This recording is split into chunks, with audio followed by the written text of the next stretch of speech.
Trump does not. Trump says, I'm rich, I run a No, okay. company, and I can help you get rich. He literally makes jokes about the fact that he's rich when he's at these events, and he's tossing jokes about, I'm a billionaire, I've done this. Like, he is the New York City stereotype billionaire who basically says, I've run businesses and I'm going to run this country like a business, and I'm going to lift you up. And I understand how trade works because I've been running a business. So I just fully reject that he's somehow cosplaying a blue collar worker. Blue collar workers are responding to him because I he agree with speaks in you. a way that they believe that he's going to uplift them. That's great. I'm happy we agree on that point, but you did try to correlate him to LeBron James 5 seconds ago, and that's just not the truth.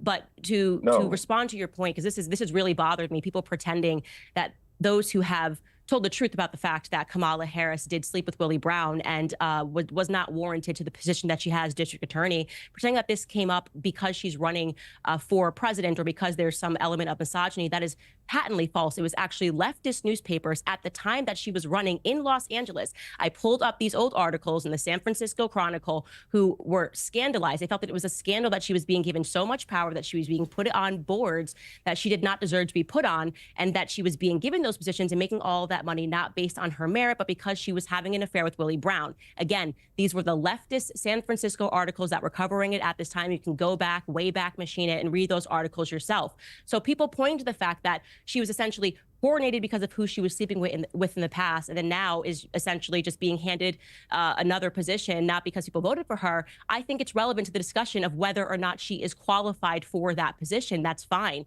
And the last thing I'll say is that I found it to be really alarming and borderline satanic in the manner that they ran to women and said, well, this is the election that hinges upon abortion. And I am not saying this even as a critique of people that are pro-choice. I actually think they moved away from pro-choice. They went like pro-death. It was very bizarre. It wasn't like, you know, the typical we are pro-choice and you are pro-life.